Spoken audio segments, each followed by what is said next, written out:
I hadn't noticed that the car had came to a stop. I was in the back seat of my granddad's grocery getter, with my nose stuck in between the cover of the newest Tales of Dismay issue. A fully developed blonde was excitedly removing a red bra from inside of a barn while rolling around in the hay. I felt as if the artist was spiritually connected to my naive fascination with the opposite sex. My parents would have most definitely disapproved of me reading such filth. Granddad, however, didn't seem to mind. "Stay seated back there," he broke the silence as my fingers flipped to the next page. With record speed, her bra would no longer be blocking my view. My 14-year-old mind and heart raced. "A pitchfork?" I moaned out with a great disbelief. The blonde's red bra now lay on the barn floor, well away from her breast. However, the artist had placed a pitchfork in front of the frame. The young man accompanying her in the story was all smiles, but I couldn't believe my luck. Feeling disappointed, I tossed the Tales of Dismay off to the side of me. My Switch was in my back pocket with no juice in the battery, and thanks to my mom and dad, last week my phone was in their sock drawer. Miss Plumgreen's note from history in regards to the lack of turned-in homework assignments did not bow well over. That is when I noticed that Granddad was no longer in the van. Perhaps we had stopped for gas? Shifting in my seat, I looked out of my window to find only open space, not a building in sight. Instead, I found myself looking at a wide open field. Half of the field was plowed, while the other half was overgrown with thick corn stalks. Past the field, which I imagined to be at least 3 or even 4 football fields in length, was a very dense outline of dark forest. Granddad had picked me up from school today, which Smith Apple Middle School sat in the heart of the city, a concrete jungle, matter of fact. "Granddad?" I called out from the back of my seat. The sky was dark gray. Big fat rain clouds, which threatened to rain at any moment, hung around. Flocks of crows scattered the stormy sky. Unfastening my seatbelt, I made a full 360-degree spin in my search for him. Not a soul in sight. Just myself sitting in this van all by my lonesome. I had only ever seen a cornfield on TV before, and now being in the middle of one, well, it was creepy. I cracked my door open. A cool breeze blew in. The smell of rain was in the air. There was an overwhelming buzz, which took a few moments for myself to catch on that it was crickets chirping. "Yo, Granddad?" I called out from the now open back door. As soon as my voice cracked across the field, everything went dead quiet. I could feel the hair on the back of my neck stand up. I think I had what they called goosebumps. At that moment, I felt so small, so helpless. Why would Granddad drive me out to a cornfield? Why would he leave me all alone? What could he be doing? That is when someone or something hit the van. My blood went cold. "Knack, knack, paddywhack," a dry and sinister voice weeped. Give a dog a bone?" I replied. I just couldn't help myself. Something burst into high gear from underneath the van, as I quickly realized that it was heading straight for my open door. My fingers barely gripped the door handle in time. Just as I slammed it shut, the thing popped up. A plane of glass separated me from the horror that stood before me. She looked to be a 90-year-old woman, butt naked, with skin that looked like old hide leather. The flesh didn't sit on top of her bones right. She had a full body grin that devilishly stretched from ear to ear. Big dark brown and yellow teeth sat within the grin. "Oh my God, no!" I cried out as my eyes wandered downward and I got a full look. No pitchfork blocking the view from me this time. Her breasts were deflated sacks that dragged on the floor neath her feet. Big black and hairy nipples tickled the dirt as she stood before me. That was not how I wanted my first time seeing breasts to go. I felt sick to my stomach. "Granddad, help!" I cried out in sheer horror. "Hush, little baby," the thing spoke as I closed my eyes. "Go away!" I cried out with a whimper. I could hear her begin to crackle. "Ah, little baby, wet his whitey tighties," she remarked while tapping her black crusted nail on the window. You best be gone before my granddad returns. You hear me?" I did my best to sound manly. "Knick, knack, paddywhack," it bellowed with glee. My eyes still closed, I began to cry. I couldn't help it.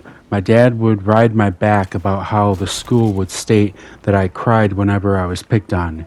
"Son, you need to grow roots in your heel. You're going to be a young man soon and you need to act it. No more of this crybaby shit." His voice played across my scared mind. She's not real. It's just my imagination. Just take a deep breath and you'll see, I told myself as I opened my eyes to find nothing. The woman was gone. I blinked a few times as I wiped the tears from my face. What had just happened? Did I fall asleep? Yeah, you silly dork. You had a nightmare. I laughed at myself. It felt good to just laugh. I was feeling foolish. I'm 14 years old now. Time to man up, like my father would say. I shifted in my seat, and that is the first time that I noticed the wetness. Turned out that I had, in fact, soiled myself.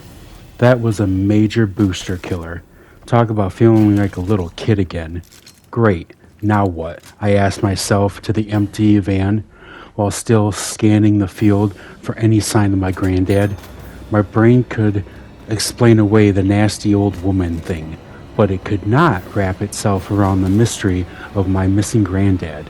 If he wasn't going to return to the van, then it would be up to me to go find him. Besides, at his age, he needed me just as much as I needed him. Okay, dork, she isn't real. It was just a stupid dream, I told myself once more. Did I truly believe it? No, I think my brain was lying to me to make me feel better. What did Tim Rogers say? Flight or fight? The door opened with a drawled out moan as I grinded my teeth out of fear. Then I thought. I place one foot onto the ground and she grabs it. Nope. That way of thinking won't help you, my brain yelled as my left foot twitched, and before I knew it, it was firmly placed onto the ground of the cornfield. I braced for impact, but after a few seconds, nothing happened. Relief.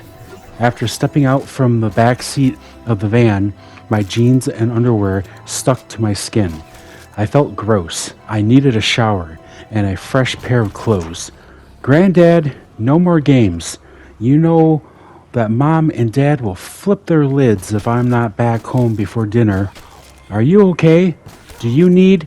I was yelling out into the tall stalks of corn when I heard a snap, like a branch snapping, I guess.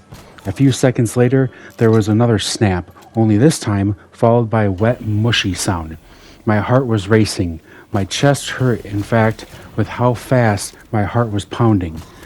Then, from the corner of my eye, I spotted movement from the tall corn. Oh shit. The bad word just slipped from my lips. The van was easily at least 10 to 15 or more steps away from where I stood. Could I make it back in time? I bit my lower lip and braced my feet to book it back to safety when I saw something that knocked the wind out of me. It was the sight of my granddad, and he was dragging something out of the corn. What was that? A deer? A mule? Thought I told you to stay seated, my granddad spoke with a stern tone. What's that smell? You pissed yourself, boy? He added. Granddad, why are we in a cornfield? I had a bad dream. I was overjoyed to see him. while also being mad at him. All those emotions washed away from me the moment I saw clearly what he was dragging. It was that old woman. Granddad was dragging her lifeless corpse by her long, matted gray hair. No, no, Granddad, it can't be. She was in my nightmare. The tears were flowing freely down my face again. Boy, your dad has done a piss poor job on you. Knock it off with those tears. Hell, I was 9 years old when my grandfather brought me out here. Not to mention the fact that I lost my brother that day. Now I'm sure you have questions. So after, Granddad was saying, when without warning, the old woman perked up straight as an arrow. I have a question. Will you feast upon this? She screeched in a high-pitched tone of hijinks and raw anger.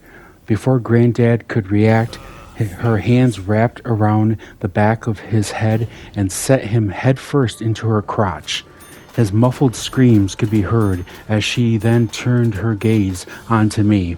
I'm sorry, dearie. You must think the worst of me. But I haven't forgotten for one little second that we have a date. Oh, how your flesh will taste. It spoke cold, while Granddad was clearly struggling for air. Fear itself had frozen me like a block of stone. My Granddad's head seemed to be merging into one with her flesh. Soon I could no longer see his head. His body dropped to the ground, headless. His head.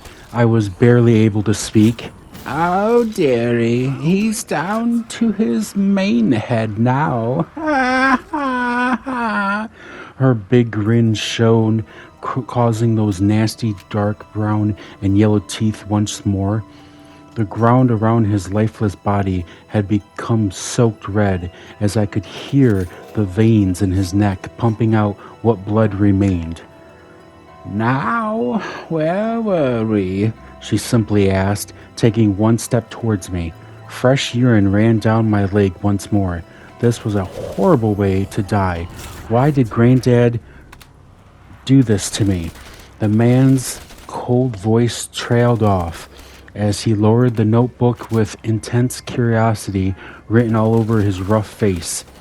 His tongue worked overtime, removing the shell of a seed from between his teeth as he carelessly spit the debris into the dirt.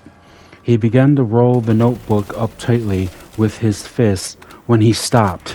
Nope, curiosity kills the cat. That was the phrase, right? The notebook now laying in a pile of fresh dirt. The man took a couple of steps towards a hole he had dug and leaned in. His large hands made easy work as he placed a person who was gagged and tied into an upright sitting position. Ripping the duct tape off of her lips, the young girl gasped for a fresh breath of air. This here boy of yours, well, I have to know. What happened? Did the old bag eat her, just like she did to his granddad? The man asked simply, as the young girl began to weep and cry. Please, sir, let me and my mom go. Please don't do this, she begged for her life. The boy, where's the ending? He asked once more, with the same simple tone. If you let us go, please, sir, I'll tell you how the story ends. Please.